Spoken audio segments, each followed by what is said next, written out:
ခဲ့တာ NLD အစိုးရ NLD ပါတီကိုနှောက်ယှက်ခဲ့တာသူသမိုင်းသူရေးတာပဲသူသမိုင်းသူရေးတာပဲဟောအဲ့တော့အခုအခြေအနေတွေကို အားလုံးပဲမင်္ဂလာပါမြန်မာ New Media Channel ကနေကြိုဆိုလိုက်ပါတယ်ကျွန်တော်ရဲ့ channel မှာသတင်းထူးသတင်းဦးတွေကို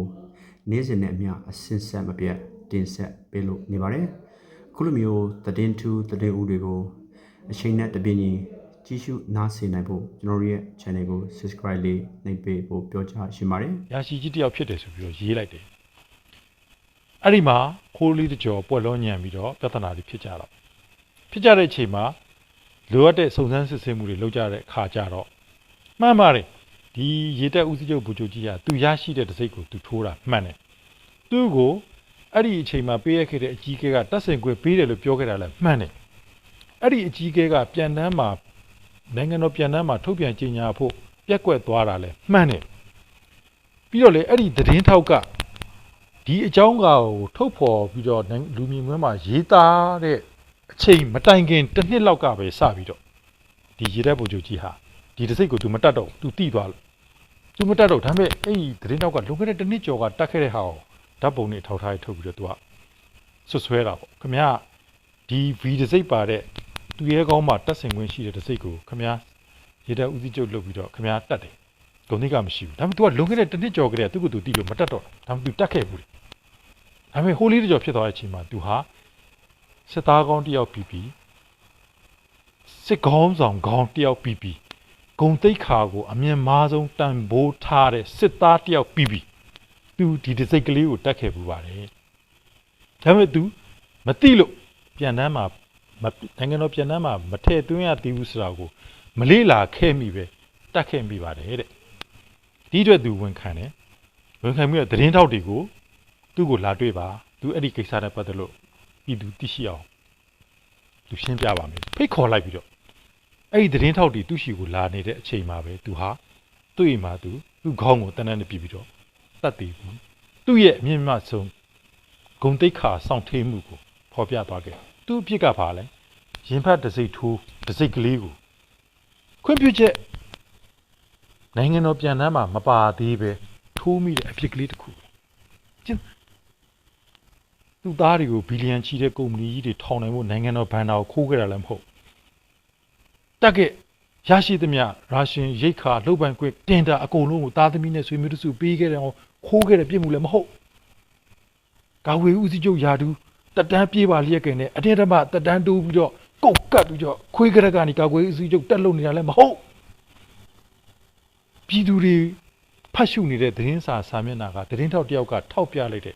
ဒီရင်တိုးတစိ့လေးကိုခွင့်ပြုချက်နိုင်ငံတော်ပြန်တန်းမှာမပါပဲတတ်မိတယ်ဆိုတဲ့အပြစ်ကလေးဂုံတိတ်ခါကိုဘလောက်တန်ဖိုးထားလဲဆိုတော့သူကိုယ်သူတတ်သေးသွားပြီးစာလေးရေးခဲ့တယ်ရေတက်တပ်ဖွဲ့ဝင်တွေအားလုံးကိုပေါ့အမြင့်မားဆုံးတာဝန်ခံမှုတာဝန်ယူမှုရှိကြဖို့ ਨੇ နော်ငါကြောက်ဂုံတိတ်ခါတစုံတရာထိခိုက်သွားခဲ့တာမျိုးမဖြစ်ဖို့သူ့တာဝန်သူယူတယ်ရေတက်တပ်ဖွဲ့ဝင်အားလုံးဟာလည်းပဲဂုံတိတ်ခါအမြင့်မားဆုံးဆောင်ထိန်တဲ့စစ်သားကောင်းတွေဖြစ်ကြပါစေဆိုသူရေးစာနှစ်ကြောင်းရေးခဲ့တယ်သူပြောဦးရထုတ်ရေးတဲ့ post ကရှင်းလေးစစ်ကောင်းဆောင်တယောက်လူကြီးလူကောင်းလုံမဲ့ခေါင်းဆောင်တယောက်ကဘလောက်ထိဂုံတိတ်ခါကိုအမြင့်မားဆုံးတန်ဖိုးထားရမလဲ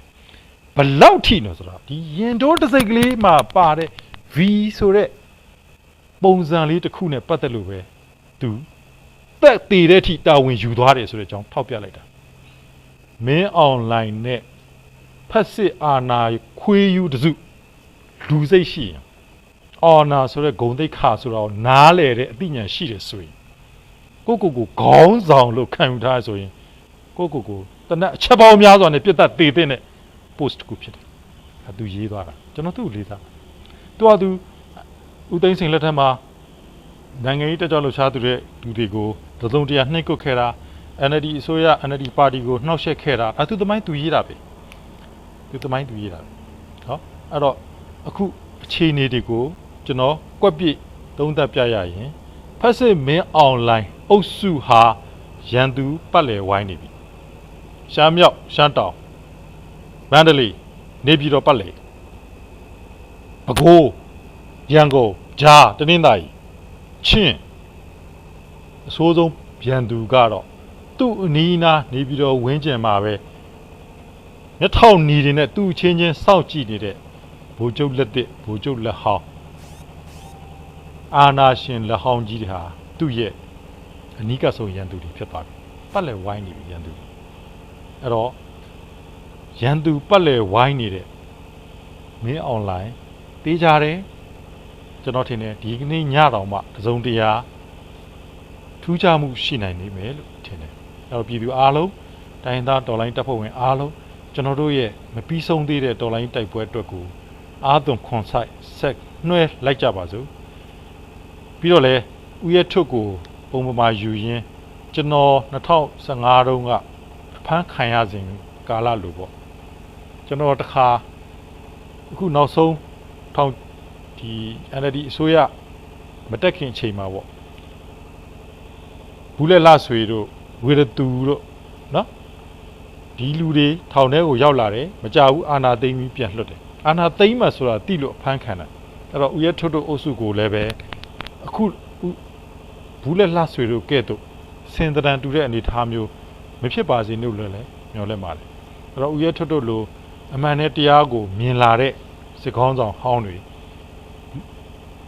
ပြည်တော်စုဝင်ကြီးအရာရှိကြီးဟောင်းတွေကျွန်တော်တို့ကြိုးစားပါတယ်အမှန်ကိုမြင်ဖို့ဘယ်တော့ခါမှအချိန်နောက်မကြပါဘူးအဲ့တော့